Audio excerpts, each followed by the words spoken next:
This video is sponsored by Audible. For a free audiobook, use the link in the description below. Today is October 21st, and Reactor Magazine has released chapters 23 and 24 from Wind in Truth. In this video, I'll be giving my thoughts on these two chapters. Chapter 23 is titled Compromise, and we get an epigraph that's another part of the fourth parable from The Way of Kings. This chapter starts from Shallan's perspective, or more specifically, Radiance. It picks up as she and her team are starting phase 2 of their plan to get inside the Ghostblood's hideout. They're attempting to lure the masked guard out to them by setting up a pavilion in the intersection in front of the hideout. They want to steal her mask so Shallan can disguise herself as her. Things don't go as planned, and another member of the Ghostbloods comes out and tells them they need to pack up and leave. Shallan knows that they can't take no for an answer, so she approaches the entrance of the Ghostblood's hideout. She ends up getting in a hand-to-hand combat situation with the guard, and she locks the guard in place using her radiant armor. This luckily doesn't cause the black sand to turn white. Radiant realizes just how close she came to being stabbed with a knife before the armor locked in place. They quickly cart the subdued guard back to their pavilion. Shallan dismisses her helmet from her shard plate around the guard, and Gaz chokes the guard unconscious. They remove the mask and take the guard's outfit off, and Shallan puts it all on. When Shallan sees the woman's face, she immediately thinks that she looks Shin, although she knows that she's an off-worlder. The perspective ends with Shallan entering the hideout disguised as the guard.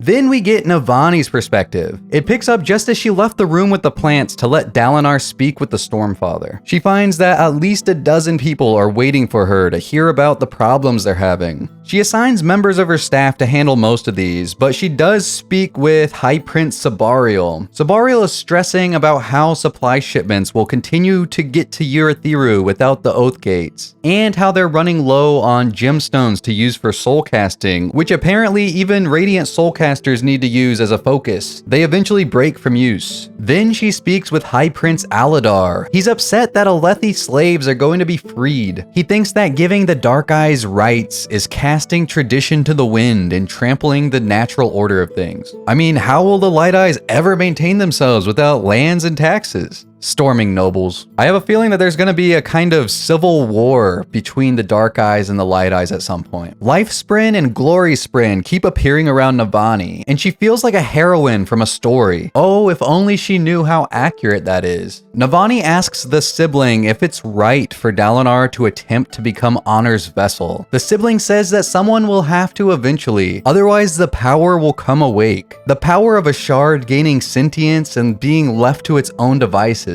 That sounds terrifying. Navani meets with Rushu and a few other Ardents. They show her some experiments they've been doing with Flamespren. Rushu mentions Garanid and Ashir, the two Ardents who discovered what is basically the Spren equivalent of quantum entanglement. We saw these two doing experiments on an island back in The Way of Kings Interlude 8. Their research taught Rushu that if you treat the Flamespren by giving them names and compliments, they'll stay in the physical realm even longer than normal. Rushu thinks it will be possible to domesticate Flamespren and teach them to go in and out of Fabrials on command. The sibling thinks that idea is nonsense, but Navani convinces them that it's a good thing, and the sibling agrees that it is good that the humans are looking for different ways to use the Spren rather than simply forcing them to be used in Fabrials. Rushu turns out to be a huge fan of the sibling, and the sibling agrees to speak with Rushu. Navani assumed that Rushu wanted to ask questions about Fabrials and Flamespren, but it turns out that she was actually very excited to ask how it feels to be neither male nor female. So that gives us some insight as to why Rushu doesn't pay attention to all the male Ardents that constantly follow her around. While they have that conversation, Navani heads off to talk to Dalinar about his conversation with the Stormfather.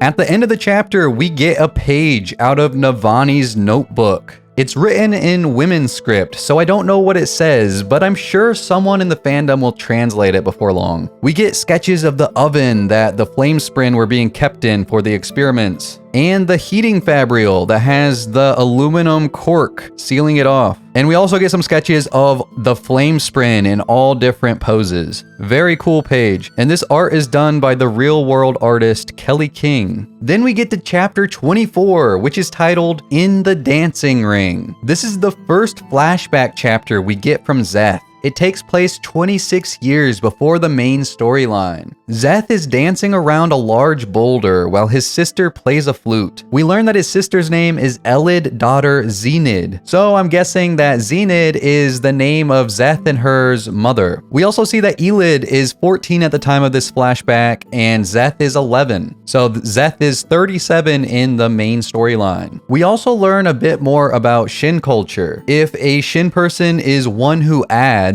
meaning a farmer or a shepherd, then they wear a vivid piece of colorful clothing known as a splash. This can be whatever color they choose, and they also seem to be able to choose whatever piece of clothing they want this splash to be. Szeth and his family are people who add, and we see that his sister is wearing a bright orange apron as her splash. And we learned from one of Rizen's interludes in a previous book that farmers are at the top of the social class in Shinovar. We see that 11-year-old Szeth lives on a homestead with his family in a house that's constructed of boards held together with wooden pegs. No metal was used in the construction of this building, and the way that this is phrased, it sounds like that might be true for all of Shin culture, that they don't use metal in their buildings. We also see that Szeth's father, Neturo, is a shepherd. We learn that Szeth is seen as the best dancer in his village. This dancing around stones seems to be a big part of Shin culture. We also learn that Szeth's splash is a red handkerchief that he wears around his neck. Okay, so Szeth wearing a red handkerchief and his sister asking him if he believes the stories of what's on the other side of the mountains instantly makes me think of the Girl Who Looked Up story that both Shallan and Hoyd told in previous books. Shallan talks about the Girl Who Looked Up story in chapter 25 of Oathbringer. It's a story that she'd heard in her childhood from a traveling children's troupe. I'll just read the beginning of the story. There was a girl, Shallan said. This was before storms, before memories, and before legends, but there was still a girl. She wore a long scarf to blow in the wind. A vibrant red scarf grew around the girl's neck, twin tails extending far behind her and flapping in a phantom wind. The girl in the scarf played and danced as girls do today, Shallan said, making the child prance around pattern.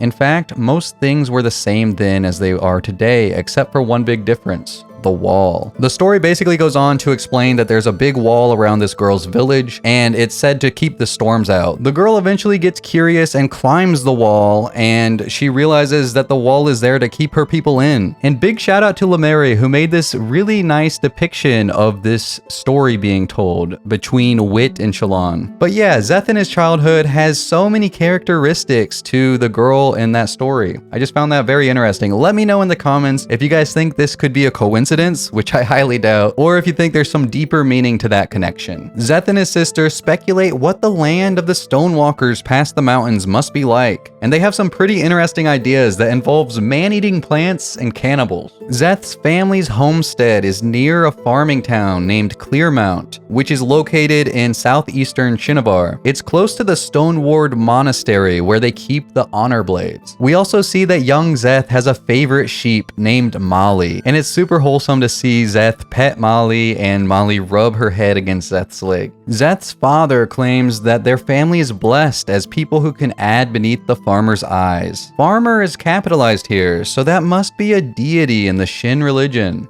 Pretty interesting. And apparently there are men of the ocean who attempt to kill the Shin shepherds and steal their sheep. That's pretty concerning. I wonder who these men of the ocean could be. We also see that young Szeth is very respectful of the shamans, the monastery, and the honor bearers, which honor bearer is apparently the name for the people who use the honor blades. Szeth realizes that another rock has begun to emerge in the dancing ring around the boulder that he was dancing around. He freaks out a bit, wondering if he accidentally stepped on it while dancing. This must be the rock that he mentioned in the main timeline in chapter 22. Seeing how reverent young Szeth is of his culture makes me feel bad knowing what the future holds for him. And this flashback chapter ends with Szeth running to tell his father what he found. These were some very interesting chapters. I feel like we got a lot of information, especially about the Shin culture. Let me know what you guys thought of these two chapters down in the comments. And also, be sure to take advantage of the offer that the sponsor of today's video, Audible, is offering. You can get any audiobook of your choice absolutely free. All you have to do is click the link in the description of the video and sign up for an Audible Premium Plus 30-day free trial. After that, you'll receive an Audible credit. You can use this credit to get any audiobook audiobook that Audible offers in their catalog. You could even use it to pre-order Wind and Truth, and then you'll be able to download it and listen to it the day that Wind and Truth releases on December 6th. Audible's one of my favorite apps. I use it every single day. So once again, to get your free audiobook, just use the link in the description below. Also, sign up as a channel member or a patron to get early access to my videos and exclusive content. Those will both be linked down below as well. That's it for this video, guys. I'll see you in the next one.